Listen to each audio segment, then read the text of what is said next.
दोस्तों, जब भी दुनिया के सबसे बड़े जहाज की बात आती है तो हमारे मन में टाइटैनिक शिप का नाम जरूर आता है, जो कि 17 माले बिल्डिंग से भी ऊंचा था। लेकिन सवाल ये है कि आखिर इतना बड़ा जहाज अपनी पहली यात्रा में ही कैसे डूब गया।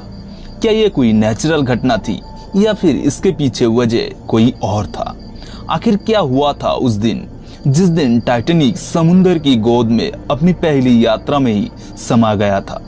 इन सभी सवालों का जवाब हम आपको इस वीडियो में बताने वाले हैं, पर उसके लिए आपको वीडियो में अंत तक जुड़े रहना होगा। दोस्तों, टाइटैनिक अपने समय का सबसे बड़ा समुद्री जहाज था और ये उस समय इंसानों द्वारा बनाया गया सबसे बड़ी चीज भी थी। टाइटैनिक शिप को 31 मार्च 1909 को 3000 लोगों ने एक साथ मिलकर बनाना शुरू किया और फिर 26 महीने यानी 31 मई 1911 में बनकर तैयार कर दिया गया। हालांकि इसके निर्माण के दौरान 250 से ज्यादा लोगों को चोट भी आई थी और 2 लोग तो मर भी गए थे। यह जहाज इतना बड़ा था कि अगर इससे आज के समय में नापा जाता है तो लगभग 3 फुटबॉल स्टेडियम जितना निकलकर सामने आएगा।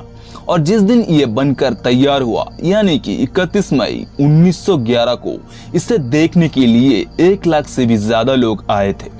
उसके बाद इसके डेकोरेशन और चिमनियां बनाने का काम अप्रैल 1912 तक चलता रहा और इसी महीने इससे अपनी पहली यात्रा के लिए भी जाना था, जो कि इसकी आखिरी यात्रा भी होने वाला था।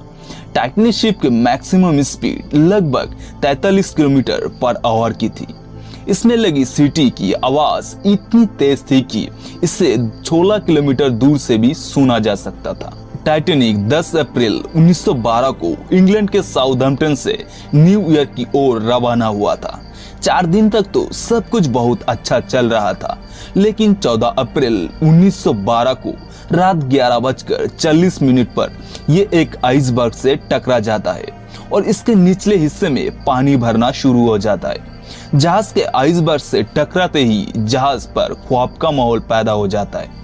लेकिन मुसीबत के वक्त कुछ समझदार लोग आगे आते हैं और उन्हें हौसला देते हुए कहते हैं कि डरने की कोई जरूरत नहीं है, हमें हिम्मत से काम लेना होगा। फिर शिप पर मौजूद लाइफ बोट से पहले बच्चे और औरतों को सुरक्षित उतारा जाने लगा और कुछ लोग बिना टेंशन के उधर ठहरे थे, जिन्हें जहाज की डूब जाने को लेकर कोई भी चिंता नहीं थे, क्योंकि उन्हें पता था कि ये टाइटैनिक जहाज तो अनसिंकेबल है, जो कभी भी डूब नहीं सकता, जो कि इस शिप को बनाने वाले कंपनी व्हाइट स्टार लाइन का दावा था। पर जब समय बीत रहा था और जहाज का अगला हिस्सा पानी के ओवरफ्लो के कारण धीरे धीरे डूब रहा था, तब उन सबको डर लगने लगा, जिसके कारण वहाँ एक अफरा तफरी का माहौल पैदा हो गया। पर जहाज से मदद के लिए कई समय तक रेडियो सिग्नल भेजते रहे जो भी उनके करीब हो, और कई टाइम बाद में एक दूसरे शिप से सिग्नल आता है कि हम मदद के लिए आ रहे हैं। पर सबसे बड़ी प्रॉब्लम यह थी कि टाइटैनिक से उसकी दूरी लगभग 87 किलोमीटर की थी। अगर वो अपनी फुल स्पीड में भी आता है तब भी उसे पहुंचने के लिए करीब 3 घंटे का वक्त लगेगा। पर क्या उतनी देर तक टाइटैनिक शिप पानी के ऊपर रह पाएगा? और आइसबर्ग से टकराने से लगभग 2 घंटे 40 मिनट बाद ये जहाज पूरी तरह से समंदर में डूब गया। एक थ्योरी के अनुसार जहाज पर कुल 3545 लोग सवार थे, जिनमें से 2685 पैसेंजर थे और 860 क्रू मेंबर्स थे। और दुख की बात तो ये है कि उनमें से 1533 लोग अपनी जान गंवा बैठे थे। टाइटैनिक जहाज पर सिर्फ 20 लाइफ बोट होने की वजह से सिर्फ कुछ लोगों को ही बचाया जा सका है, लेकिन अगर शायद जहाज पर ज्यादा लाइफ बोट होती तो इतनी लोगों की जान नहीं जाती। दोस्तों, इस एक्सीडेंट में मरे सिर्फ 306 लोगों की ही लाशें मिल पाई थी। बाकी लोगों की लाश का कोई पता नहीं चला, वो कहाँ गई। टाइटैनिक जिस पानी में डूबा था उसका तापमान -20 डिग्री सेल्सियस होने की वजह से जिन लोगों को तैरना आता था उनकी भी ठंड की वजह से मौत हो गई थी। क्योंकि इस पानी में कोई भी इंसान 15 मिनट से ज्यादा जिंदा नहीं रह सकता। जहाज के धीरे धीरे डूबने की खबरें मिलने के बावजूद इसके म्यूजिशियन इसके डूबने के वक्त तक गाना बजाता रहा, ताकि कुछ समय बाद मरने जा रहे लोग अपनी आखिरी वक्त को खुशी से बिता सके। जहाज से टकराने वाले आइसबर्ग लगभग 100 फीट ऊंचा था, जो ग्रीनलैंड की ग्लेशियर से आया था। एक दावे के अनुसार टाइटैनिक की टकराने वाले आइसबर्ग 10,000 साल पहले ग्रीनलैंड से अलग हुआ था और टक्कर के 2 हफ्ते बाद ही ये नष्ट हो गया था, क्योंकि टक्कर से आइसबर्ग को भी काफी नुकसान हुआ था। टाइटैनिक को हर दिन 600 टन कोयले की जरूरत होती थी। इसके 806 क्रू मेंबर्स की टीम में 170 लोगों का काम सिर्फ कोयले को भट्टी में डालना था। इस जहाज की चिमनी से रोज 100 टन धुआं निकलता है। टाइटैनिक में 4 बड़ी बड़ी चिमनियां थी, जिनमें से 3 से धुआं निकलता था और चौथी चिमनी डुप्लीकेट थी। वो सिर्फ जहाज का संतुलन बनाए रखने के लिए बनाया गया था। दोस्तों, टाइटैनिक एक्सीडेंट नॉर्थ अटलांटिक समुद्र में हुई थी, पर जहाज को ढूंढने में 75 साल लग गया था। काफी कोशिश के बाद 1 सितंबर 1985 को टाइटैनिक का मलबा ढूंढ लिया गया।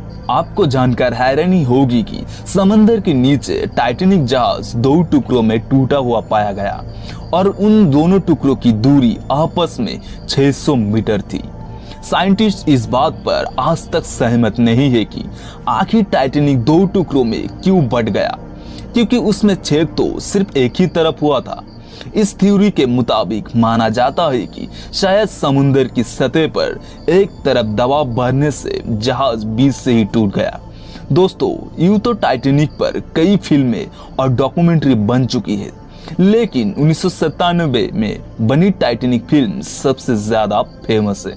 इस फिल्म को बनाने में खर्चा उस समय के हिसाब से टाइटैनिक जहाज को बनाने से भी 40% ज्यादा आया था। आपको जानकर हैरानी होगी कि टाइटैनिक पर सवार बहुत से लोग ऐसे भी थे जो इसमें यात्रा नहीं करने वाले थे।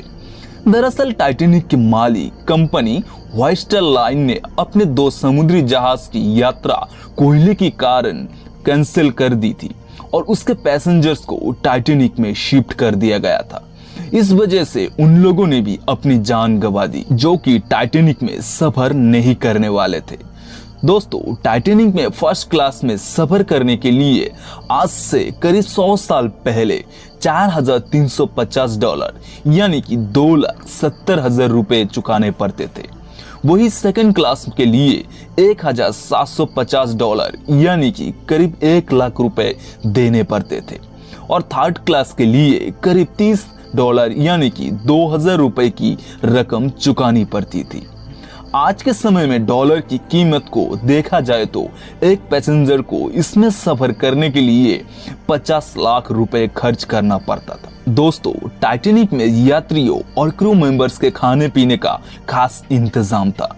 जहाज पर खाने के लिए 85,000 पाउंड मीट, 40,000 अंडे, 40 टन आलू, 3,500 पाउंड प्याज और 36,000 सेब के साथ कई तरह के खाने का सामान मौजूद था।